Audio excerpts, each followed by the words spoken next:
Hello everyone. My dear students, today I am going to explain Siddhartha, an Indian tale written by Hermann Hesse, a famous German writer. First of all, it is prescribed for Tumkur University final year BA, optional English, 6th semester, paper 7. The paper title as Glimpses of World Literature. Under this title, Siddhartha as prescribed as a text for a Tumkur University optional English students. Here, many of us think that Siddhartha, in Indian context, we came to we in our mind that the Buddha, the great saint of India. But here, as we study the novel, then we came to know that it is entirely different. But there is an influence on the writer of Buddha. Here, the Siddhartha is the son of a Brahmin. Brahmin in the sense a Hindu priest. And his best friend, Govinda. They have grown up learning the ways of the Brahmins because they born and brought up in a Brahmin family. They learnt the rituals which they have followed in their caste. Everyone in their village loves Siddhartha because he is very talented one, very good boy, having a good qualities. But although he brings joy to everyone's life, Siddhartha feels little joy himself. Siddhartha once troubled by restless dreams. Siddhartha is not an ordinary boy as all in the village.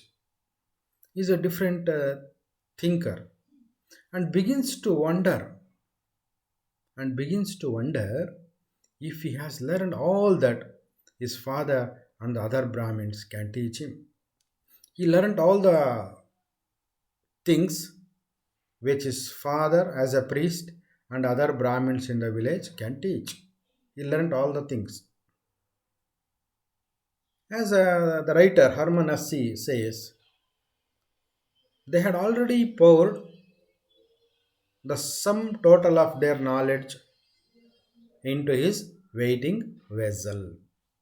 The father and other senior Brahmin fellows in the village can shower the knowledge they have gained to the Siddharthas. Siddhartha is very eager to know something different, and the vessel was not full. Although Siddhartha's vessel, the knowledge, the thirst for knowledge, was not full. His intellect was not satisfied. His soul was not at peace. His heart was not still. ಅಂದರೆ ಕಲಿಬೇಕು ಅಂತಕ್ಕಂಥ ಒಂದು ತುಡಿತ, ಹೆಚ್ಚು ಹೆಚ್ಚು ತಿಳ್ಕೊಳ್ಬೇಕು ಅಂತಕ್ಕಂಥ ಒಂದು ತುಡಿತ ಆತನಲ್ಲಿ ಇನ್ನೂ ಜಾಸ್ತಿ ಇತ್ತು. ತಂದೆಯೊಬ್ಬ ಬ್ರಾಹ್ಮಣರಾಗಿ ಊರಿನ ಕೆಲ ಬ್ರಾಹ್ಮಣರು ಕೂಡ ಅವನಿಗೆ ಎಲ್ಲ ಜ್ಞಾನವನ್ನು ಕೂಡ ಧಾರೆ ಎರೆದಿದ್ದರೂ ಕೂಡ ಅವನ ಜ್ಞಾನದ ಹಸಿವು ನೀಗಿರಲಿಲ್ಲ, ಜ್ಞಾನದ ಕೊಡ ತುಂಬಿರಲಿಲ್ಲ. ಹಾಗಾಗಿ ಅವ್ರು ಹೇಳ್ತಾರೆ, his intellect was not satisfied. ಅವನಿನ್ನೂ ತೃಪ್ತನಾಗಿರಲಿಲ್ಲ. ಆ ಅಲ್ಪ ಜ್ಞಾನದಿಂದ ಅವನು ತೃಪ್ತನಾಗಿರಲಿಲ್ಲ. ಇನ್ನು ಹೆಚ್ಚು ಹೆಚ್ಚು ಜ್ಞಾನವನ್ನು ಪಡ್ಕೊಳ್ಬೇಕು. ಈ has to grab the more and more knowledge which his father and others does not know. His soul was not at peace. ಅವನ ಮನಸ್ಸಿಗೆ ಶಾಂತಿ ಇರಲಿಲ್ಲ. ಏನೋ ಒಂದು ರೀತಿ ತುಡಿತಾ ಇತ್ತು, ಏನೋ ಒಂದು ರೀತಿಯಾದಂಥ ಕನಸು, ಇನ್ನೂ ಏನೋ ಇದೆ, something to learn in the life ಅನ್ನೋವಂಥ ಒಂದು ಆತುರತೆ ಅವನಲ್ಲಿ, ಅರ್ಜ್ ಅವನಲ್ಲಿ ಅದು ಕಾಣಿಸ್ತಾ ಇತ್ತು. His heart was not still. ಅವನ ಮನಸ್ಸಿಗೆ ಸಮಾಧಾನವೇ ಇರಲಿಲ್ಲ. ಏನೋ ಮಾಡಬೇಕು, ಏನೋ ತಿಳ್ಕೊಳ್ಬೇಕು ಅನ್ನೋ ಒಂದು ಧಾವಂತ ಅವನಲ್ಲಿ ತುಡಿತಾ ಇತ್ತು. So Siddhartha is dissatisfied with the Brahmins because despite their knowledge. ಕೆಲವೊಂದಷ್ಟು ಪಂಗಡಗಳಲ್ಲಿ, ಕೆಲವೊಂದಷ್ಟು ಧರ್ಮಗಳಲ್ಲಿ ತಮ್ಮದೇ ಆಗಿರತಕ್ಕಂಥ ಒಂದಷ್ಟು ರಿಚುವಲ್ಸ್ ಅಂತ ನಾವೇನು ಹೇಳ್ತೀವಿ, ಅವುಗಳನ್ನ ಫಾಲೋ ಮಾಡ್ತಿರ್ತಾರೆ. That is not known to others, that is not followed by others, that is not accepted by others. ಹಾಗೆ ಸಿದ್ಧಾರ್ಥನಿಗೂ ಕೂಡ ಕೆಲವೊಂದಷ್ಟು ಡಿಸಪಾಯಿಂಟ್ಮೆಂಟ್ಸ್ ಇತ್ತು ಅವರ ರೀತಿ ನೀತಿಗಳಲ್ಲಿ, ಅವರ ಫಾಲೋಯಿಂಗ್ಸ್ ಅಲ್ಲಿ. The Brahmins are seekers still, performing the same exercises again and again in order to reach their goal.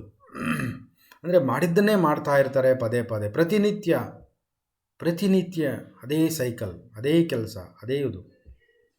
ಹಾಗಾಗಿ he was fed up with that doings, fed up with that rituals. What all this nonsense? Doing the things daily. It is a daily routine to do the same thing. There is nothing different. So nirvana, the peace of oneness, the peace of oneness with Atma, the divine within, without ever finding it. ನಿರ್ವಾಣ ಅಂತ ಅಂದರೆ ಏಕಾಂತವಾಗಿ ಇರ್ತಕ್ಕಂಥದ್ದು, ನನ್ನ ಆತ್ಮ ಜೊತೆ ನಾನು ಸಂಪರ್ಕವನ್ನು ಹೊಂದತಕ್ಕಂಥದ್ದು, ಸಂವಾದವನ್ನು ಮಾಡ್ತಕ್ಕಂಥದ್ದು, ನಾನು ಯಾರು ಅಂತ ಹೂ ಆಮ್ ಐ ಅನ್ನೋದನ್ನು ಸರ್ಚ್ ಮಾಡ್ತಕ್ಕಂಥದ್ದು. ಸರ್ಚ್ ವಿತಿನ್ ಯು, ನನ್ನೊಳಗಡೆ ಇರತಕ್ಕಂಥ ಆತ್ಮವನ್ನು ನಾನು ಎಚ್ಚರಿಸ್ಕೊಳ್ತಕ್ಕಂಥದ್ದು. Activate your own soul. But if atma is within, the oneness with it must proceed by focusing on the world within. But we have to focus the world within. We have to compete with the world. ಹೊರಗಿನ ಲೌಕಿಕ ಪ್ರಪಂಚವಾದ the worldly pleasures, the worldly tensions and the rituals and the feelings and the behaviors and the endeavors of the people. As Siddhartha says, one must find the source within oneself. One must find the answer within oneself. ನಾವು ಉತ್ತರವನ್ನು ಕಂಡುಕೊಳ್ಬೇಕು. We must find the remedy for ourselves, with ourselves. One must possess it. One must have it. Have that capacity. You have the judging capacity. You have to judge yourself. What is wrong and what is right in the society, and what to be accepted and what not to be accepted, what to be followed and what not to be followed. This is the different kind of thinking that Siddhartha has in mind in his childhood or in younger days.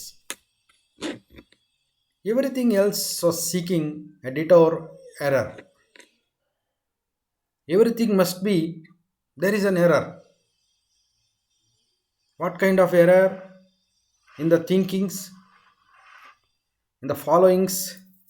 The villagers had followed the rituals. It is Siddhartha's search for this new path. But Siddhartha is searching for a new path, a new goal and new intention that leads him to the ascetic samanas. Samanas ಅಂತಂದರೆ ಸನ್ಯಾಸತ್ವ, ಸನ್ಯಾಸ ದೀಕ್ಷೆ, ಅಥವಾ ಋಷಿ ಮುನಿಗಳು ಅಂತ ನಾವೇನು ಹಿಂದೆ ಕರಿತಾ ಇದ್ವಿ, ಸೈಂಟ್ಸ್. ಅವರು ಜ್ಞಾನವನ್ನು ಸಂಪಾದನೆ ಮಾಡಲಿಕ್ಕೋಸ್ಕರ, ಹಿಂದೆ ಗುರುಕುಲಗಳ ಒಂದು ಪದ್ಧತಿ ಇತ್ತು. ಅಲ್ಲಿ ವಿದ್ಯಾರ್ಥಿಗಳಿಗೆ ವೇದ, ಉಪನಿಷತ್ತು ಈ ರೀತಿ ಜ್ಞಾನಗಳನ್ನು ಅಲ್ಲಿ ಹಂಚ್ತಾ ಇದ್ದರು. ಅದರ ಕಡೆ ಇವನಿಗೆ ಸ್ವಲ್ಪ ಒಲವು ಜಾಸ್ತಿ ಆಯಿತು. To know something more about what his father told and the others. When Siddhartha announces his intention to join the Samanas, his father becomes very upset and forbids Siddhartha's departure. As Siddhartha told his father that I left the home and to join the Samanas. But as a father, he rejects his idea, not accepting that. He forbids Siddhartha's departure. He could not accept that. ತಂದೆಯ ಅದಕ್ಕೆ ಒಪ್ಪಲಿಲ್ಲ. ಮಗ ಸನ್ಯಾಸತ್ವವನ್ನು ತಗೊಳ್ತಕ್ಕಂಥದ್ದಾಗಲಿ ಅಥವಾ ಸಮನಗಳ ಜೊತೆ ಹೋಗುವಂಥದ್ದನ್ನು ಅವರ ತಂದೆ ಒಪ್ಪಲಿಲ್ಲ. ಇನ್ respectful defines, ತಂದೆಗೆ ಗೌರವವನ್ನು ಕೊಡೋ ರೀತಿಯಲ್ಲೂ ಕೂಡ ತಂದೆಯ ವ್ಯಾಲ್ಯೂಸನ್ನು, ಮೌಲ್ಯಗಳನ್ನು ಗೌರವಿಸೋದ್ರ ಮುಖಾಂತರ Siddhartha does not move. His frustrated father leaves him, gazing out of his window periodically to see if Siddhartha has left. But his father understood that his mind is full of ascetics, but his body only here. His mind is full of ascetics. Always gazing out of the window periodically to see Siddhartha has left. ಎಲ್ಲಿ ಸಿದ್ಧಾರ್ಥ ಮನೆ ಬಿಟ್ಟು ಆಚೆ ಹೋಗ್ತಾನೋ ಅನ್ನೋ ಧಾವಂತದಲ್ಲಿ ತಂದೆ ಪದೇ ಪದೇ ಕಿಟಕಿಯಿಂದ ಆಚೆ ನೋಡ್ತಾ ಇದ್ರು. ಟು ಅಬ್ಸ್ಟಿನೇಟ್ ಯೂತ್ ದೋ ರಿಮೈನ್ಸ್ ಮೋಷನ್ಲೆಸ್. ಏಕೆಂದರೆ ಯುವಕರಲ್ಲಿ ಪಾತ್ರ ಜಾಸ್ತಿ ಏನು ಒಂದು ರೀತಿಯಾಗಿರ್ತಕ್ಕಂಥ ಮುಂಗೋಪ ಅಥವಾ ದುಡುಕು ನಿರ್ಧಾರವನ್ನು ನನ್ನ ಮಗ ಎಲ್ಲಿ ತೊಗೊಂಡಿದ್ದಾನೋ, ಯಾಕೆ ಈ ವಯಸ್ಸಿನಲ್ಲಿ ಅವನಿಗೆ ಈ ಸಮನಾಸ್ ಜೊತೆಗೆ ಈ ಅಪಾರವಾದ ಪಾಂಡಿತ್ಯವನ್ನು ತಿಳ್ಕೊಳ್ಬೇಕು ಅನ್ನೋವಂಥ ಒಂದು ಧಾವಂತ ಮಗನಿಗೆ ಯಾಕೆ ಬೇಕು? As an ordinary Brahmin family, they could not think beyond their religion and beyond their rituals. So as the night passes, ಹೀಗೆ ರಾತ್ರಿ ಎಲ್ಲ ಕಳೀತು. ತಂದೆ ಒಂದು ಕಡೆ, ಮಗ ಎಲ್ಲಿ ಆಚೆ ಹೋಗ್ಬಿಡ್ತಾನೋ ಅನ್ನೋ ಒಂದು ಧಾವಂತದಲ್ಲಿ ಇದ್ದರು. ಮಗನಿಗೆ ನಿರ್ಧಾರ ತಗೊಳ್ಲಿಕ್ಕೆ ಆಗ್ತಿಲ್ಲ. Is in a dilemma, what to do and what not to do. If I reject my father's decision and accept my decision, if it hurts my father. In the morning, Siddhartha's father returns to his intransigent son and realizes that while Siddhartha's body remains or present, his mind already departed. As I told you earlier, ನಾನು ಆಗಲೇ ಹೇಳಿದೆ, ಸಿದ್ಧಾರ್ಥನ ಮನಸ್ಸು ಇಲ್ಲಿಲ್ಲ. ಅವನ ಮನಸ್ಸು already ಅಲ್ಲಿದೆ, ಬರೀ ದೇಹ ಮಾತ್ರ ಇಲ್ಲಿದೆ. ಹಾಗಾಗಿ ಇದರಿಂದ ಯಾವುದೇ ರೀತಿಯಾದಂಥ ಪ್ರಯೋಜನ ಆಗೋದಿಲ್ಲ. Siddhartha's father acquiesces to his son's wishes and allows him to leave. ಹಾಗಾಗಿ ತಂದೆ, ಮಗ ಏನೋ ಒಂದು ವಿಶೇಷವಾದದ್ದನ್ನು ಮಾಡಲಿಕ್ಕೆ ಹೊರಟಿದ್ದಾನೆ, ಹಾಗಾಗಿ ಅವನ ಆಸೆಗೆ ನಾನು ಅಡ್ಡ ಬರೋದಬಾರ್ದು ಅಂತೇಳಿ ತಂದೆ he has accepted and allows permission to leave. So reminded him that he is welcome back should he find a disillusionment with the samanas. ಹಾಗಾಗಿ ನಿನಗೇನಾದರೂ ಅಲ್ಲಿ ಡಿಸಿಲ್ಯೂಷನ್ಮೆಂಟ್ ಏನಾದರೂ ಆದರೆ, you will be come back at any time. So Govinda, is a best friend in his village, joins Siddhartha. ಸಿದ್ಧಾರ್ಥನ ಜೊತೆ ಗೋವಿಂದನೂ ಕೂಡ ಸಮನಗಳ ಜೊತೆಗೆ ಹೊರಡ್ತಾನೆ. As they disappear into the forest in search of the Samanas. ಕಾಡಿಗೆ ಹೋಗ್ತಾರೆ ಸಮನಗಳನ್ನು ಹುಡುಕೊಂಡು. ನೆಕ್ಸ್ಟ್, ವಿತ್ ದ ಸಮನಾಸ್, ಹೇಗಿತ್ತು ಅವರ ಸಮನಗಳ ಜೊತೆಗಿನ ಒಡನಾಟ ಮತ್ತು ಸಂಪರ್ಕ? As Samanas, Siddhartha and Govinda relinquish all their possessions and dedicate themselves to meditation, fasting and other methods of mortification. ಅಲ್ಲಿ ಸಮನಾಗಳು ಎಲ್ಲರೂ ಕೂಡ they relinquish all their possessions, ಎಲ್ಲವನ್ನೂ ಕೂಡ ತ್ಯಾಗ ಮಾಡಿರಬೇಕು. And dedicate themselves to meditation, ಎಲ್ಲವನ್ನು ಕೂಡ ತ್ಯಾಗ ಮಾಡಿ ಬರೀ ಧ್ಯಾನ, ಉಪವಾಸ ಈ ರೀತಿಯಾಗಿರ್ತಕ್ಕಂಥ ಮಾರ್ಟಿಫಿಕೇಷನ್ಸನ್ನು ಅವರು ಮಾಡ್ಕೊಳ್ತಾ ಇರಬೇಕು. ಅಂದರೆ ಸಕಲ ಸೌಲಭ್ಯವನ್ನು ಕೂಡ, ಲೌಕಿಕ ಸುಖವನ್ನೆಲ್ಲವನ್ನೂ ಕೂಡ ತ್ಯಾಗ ಮಾಡಿ ಸನ್ಯಾಸತ್ವವನ್ನು ಸ್ವೀಕರಿಸಿ ಬರಬೇಕು. ಹಾಗಾಗಿ ಅಲ್ಲಿ ಎಲ್ಲರೂ ಕೂಡ ಅದನ್ನು ಮಾಡ್ತಾ ಇರ್ತಾರೆ as ಸಮನಾಸ್. As a result of this, the normal human world becomes anathema to Siddhartha. So ಇಲ್ಲಿ ದ ನಾರ್ಮಲ್ ಹ್ಯೂಮನ್ ವರ್ಲ್ಡ್, ಈ ಪ್ರಪಂಚ ಅದರ ಮುಂದೆ ಏನೋ ಒಂದು ರೀತಿಯಾಗಿರತಕ್ಕಂಥ ಡಿಫ್ರೆಂಟಾಗಿ ಅನ್ನಿಸ್ತು. The second part of the Siddhartha's life begins ಅನ್ನೋ ರೀತಿಯಲ್ಲಿ. It is all illusory and destine to decay. ಇದೆಲ್ಲವೂ ಕೂಡ ಭ್ರಮೆ. ಈ ಸುಖ, ಈ ಸಂಸಾರ ಇದೆಲ್ಲವೂ ಕೂಡ ಒಂದು ರೀತಿ ಭ್ರಮಾಲೋಕ. ಆ್ಯಂಡ್ ಡೆಸ್ಟೈನ್ ಟು ಡಿಕೆ, ಎಲ್ಲವೂ ನಾಶ ಆಗುವಂಥದ್ದು, ನಶಿಸಿ ಹೋಗುವಂಥದ್ದು. ಇದಕ್ಕೆ ಯಾಕೆ ಜನ ಈ ರೀತಿಯಾಗಿ ಪರಿತಪಿಸ್ತಾ ಇದ್ದಾರೆ, ನಂದು, ನಾನು, ನನ್ನದು ಅನ್ನೋ ರೀತಿಯಲ್ಲಿ. Living those who treasure it in a great pain. ತಾವು ಸಂಪಾದನೆ ಮಾಡಿರ್ತಕ್ಕಂಥ ಎಲ್ಲ ನಿಧಿಯನ್ನು ತಾವು ಬಿಟ್ಟು ಹೋಗ್ತಾರೆ, ಎಲ್ಲರನ್ನೂ ಕೂಡ ಬಿಟ್ಟು ಹೋಗ್ತಾರೆ. ಇನ್ ಎ ಗ್ರೇಟ್ ಪೇಯ್ನ್, ತುಂಬ ನೋವಿನಿಂದ ನಾವೆಲ್ಲವನ್ನು ಕೂಡ ಕಳ್ಕೋಬೇಕಾಗತ್ತೆ. ವಿತ್ ದ ಸಮನಾಸ್, ಅಲ್ಲಿ ಸನ್ಯಾಸತ್ವವನ್ನು ಅವರ ಹತ್ರ ಹೋದಾಗ Siddhartha had one goal, to become empty. ಸಿದ್ಧಾರ್ಥನ ಮನಸ್ಸಿನಲ್ಲಿ ಅವನಲ್ಲಿ ಒಂದು ಉದ್ದೇಶ ಇತ್ತು, ಒಂದು ಗುರಿ ಇತ್ತು. ಏನಂದರೆ I want to become empty. Empty means ನಾವು ಎಲ್ಲವನ್ನೂ ಕೂಡ ತ್ಯಾಗ ಮಾಡಿ ಕಂಪ್ಲೀಟ್ ಝೀರೋ ಸ್ಟೇಜ್ಗೆ ನಮ್ಮ ಮನಸ್ಸನ್ನು ನಾವು ತರತಕ್ಕಂಥದ್ದು. ದೇರ್ ಇಸ್ ನೋ ಡಿಸೈರ್ಸ್, ಯಾವುದೇ ಆಸೆ ಆಕಾಂಕ್ಷೆಗಳನ್ನು ಇಲ್ಲದೆ. To become empty of thirst, to become empty of desires, and to become empty of dreams, and to become empty of pleasure and sorrow, to let the self die. ಹಾಗಾಗಿ ಯಾವುದೇ ನೋವು, ಸುಖ, ಸಂತೋಷ, ಕನಸು, ಆಸೆ, ಹಸಿವು ಎಲ್ಲವನ್ನೂ ಕೂಡ ತ್ಯಾಗ ಮಾಡಿಬಿಡಬೇಕು. ಆ್ಯಂಡ್ ದ ಸೆಲ್ಫ್ ಡೈ, ನನ್ನನ್ನು ನಾನು ಕಂಡುಕೊಳ್ಬೇಕು. ಈ ಯಾವುದೇ ಪ್ರಾಪಂಚಿಕ ಸುಖಗಳೂ ಬೇಡ. ಹಾಗಾಗಿ ಎಲ್ಲವನ್ನೂ ತ್ಯಾಗ ಮಾಡಬೇಕು, ತ್ಯಜಿಸಬೇಕು. I want to become empty, ನಿರ್ವಾಣ ಅಂತಕ್ಕಂಥದ್ದು ಸಾಧಿಸ್ಬೇಕು ನಾನು. I want to achieve. His path to self-negation was through physical pain. Self-negation ಅಂತಕ್ಕಂಥದ್ದು ನಮ್ಮನ್ನು ನಾವು ಸಮಾಧಾನ ಪಟ್ಕೊಳ್ಳುವಂಥದ್ದು. ಬಾಲ್ಯದಿಂದಲೂ ಕೂಡ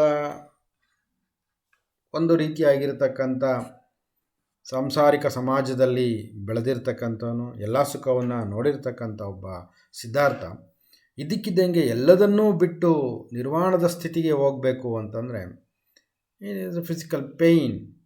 The pain he endured until he no longer felt it as pain. ಎಲ್ಲಿನವರೆಗೂ ಅಂತಂದರೆ ಈ ನೋವೇ ಅಲ್ಲ, this is not A pain, this is A common thing ಅನ್ನೋ ರೀತಿಯಲ್ಲಿ ಆಗಬೇಕು. ಅಂದರೆ ನಮ್ಮ ಈ ಸಾಮಾನ್ಯ ಜನಗಳಲ್ಲಿ ಪ್ರತಿಯೊಂದಕ್ಕೂ ಕೂಡ ನೋವು, ಯಾವುದೇ ಒಂದು ವಸ್ತುವನ್ನು ಕಳ್ಕೊಂಡ್ರೂ ಕೂಡ ನೋವು. ಯಾಕೆಂದರೆ ಆ ವಸ್ತು ನನ್ನದಲ್ಲ, ಇಟ್ ಈಸ್ ನಾಟ್ ಮೈನ್ ಅಲ್ವಾ. We are nothing on the world.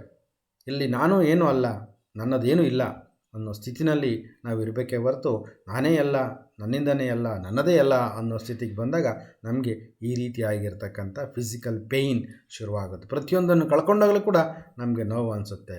ನಾವು ಯಾವಾಗ ಇದು ಯಾವುದೂ ನನ್ನದಲ್ಲ, ಇದು ನನಗೆ ಸೇರಬೇಕಾದಲ್ಲ ಅಂತ ಅಂದ್ಕೊಂಡಾಗ ನಮ್ಗೆ ಯಾವುದೇ ರೀತಿಯಾಗಿರ್ತಕ್ಕಂಥ ನೋವು ಆಗೋದಿಲ್ಲ. That is called as nirvana and to become empty. ಅಂದರೆ ಆ ಸ್ಥಿತಿಗೆ ನಾವು ಬರಬೇಕು. ಮನುಷ್ಯನಿಗೆ ಆಸೆ ಅನ್ನೋದು ಜಾಸ್ತಿ, ಪ್ಲೆಷರ್, ಡಿಸೈರ್, ಡ್ರೀಮ್ ಇವೆಲ್ಲವೂ ಕೂಡ ಜಾಸ್ತಿ. ಇವೆಲ್ಲವನ್ನು ಹೊರತುಪಡಿಸಿ ಬದುಕೋದಿದೆಯಲ್ಲ, ಇದು it is very difficult task for the human beings. ಆ ಸ್ಟೇಜ್ಗೆ ನಾವು ಹೋಗೋದಿದೆಯಲ್ಲ, ಅದು ಕೂಡ ತುಂಬ ಕಷ್ಟದ ಕೆಲಸ. When pain is gone, the self fades into oblivion and peace is attain.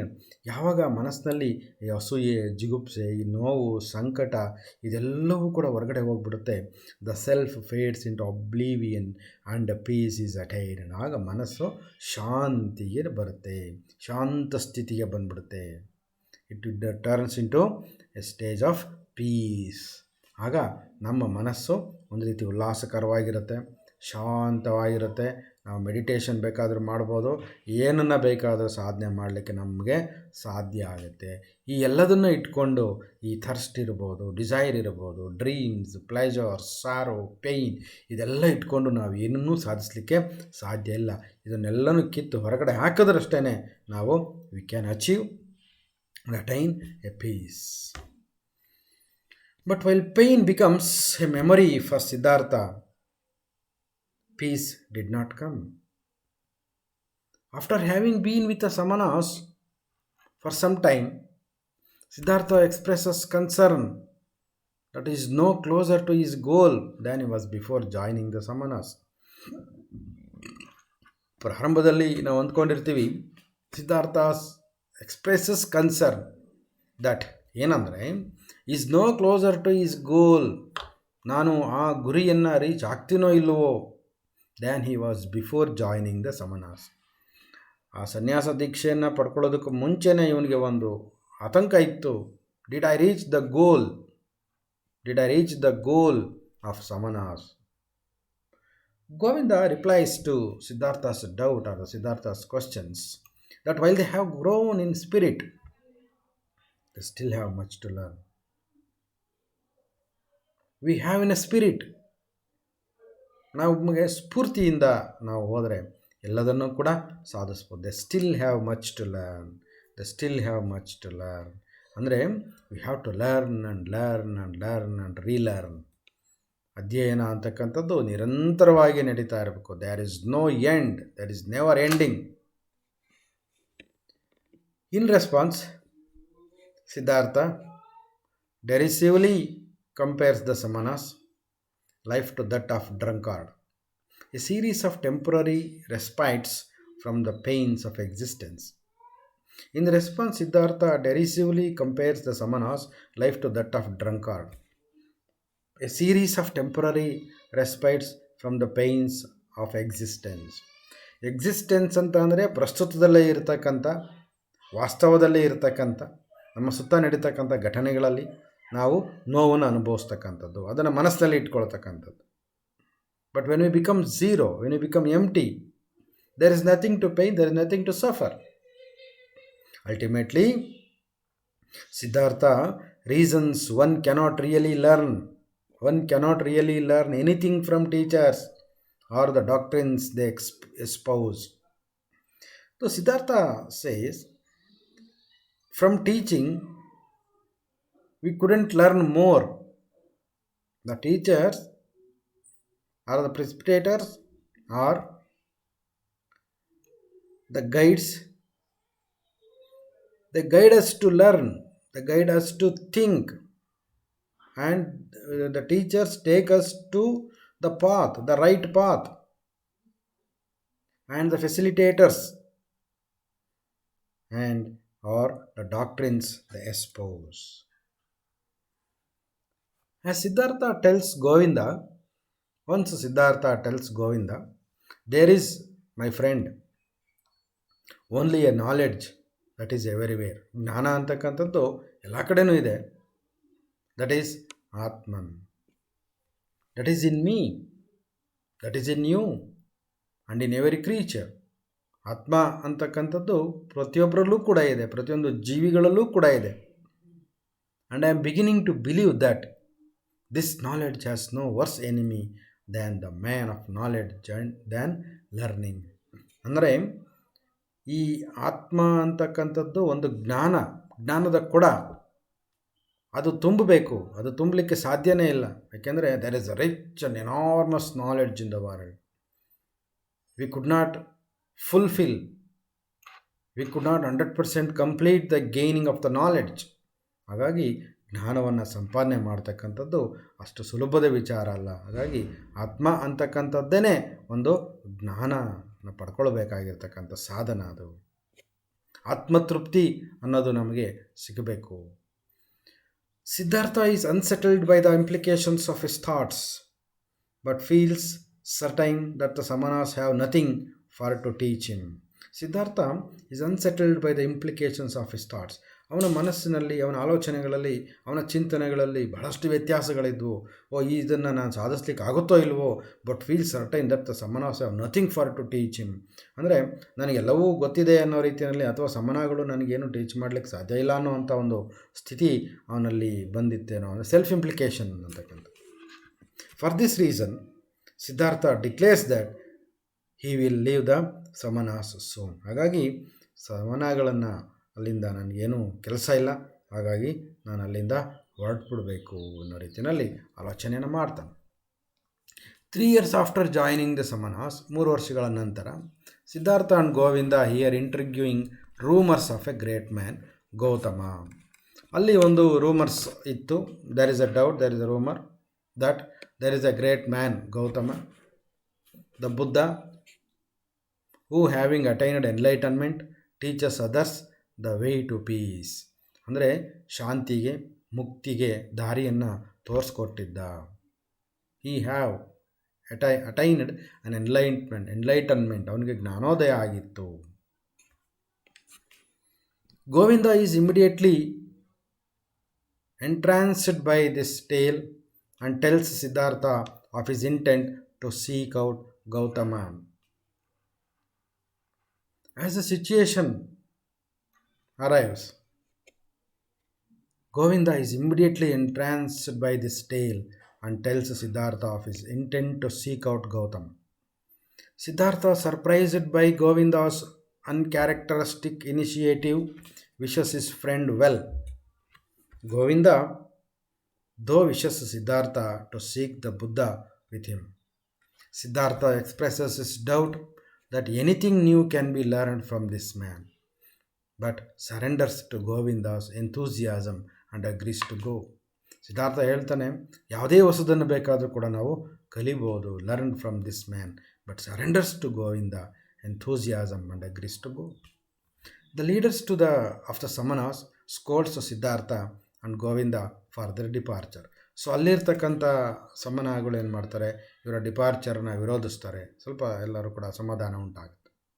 Siddhartha then demonstrates his mastery of the Samana way of hypnotising the world master. ಅಂದರೆ ಸಿದ್ಧಾರ್ಥನಿಗೆ ಆ ರೀತಿಯಾಗಿರ್ತಕ್ಕಂಥ ಡೆಮಾನ್ಸ್ಟ್ರೇಷನ್ ಮಾಡ್ತಕ್ಕಂಥದ್ದು ಇಷ್ಟ ಆಗಲಿಲ್ಲ. ಹಾಗಾಗಿ his mastery of the Samana ways by hypnotising the world master.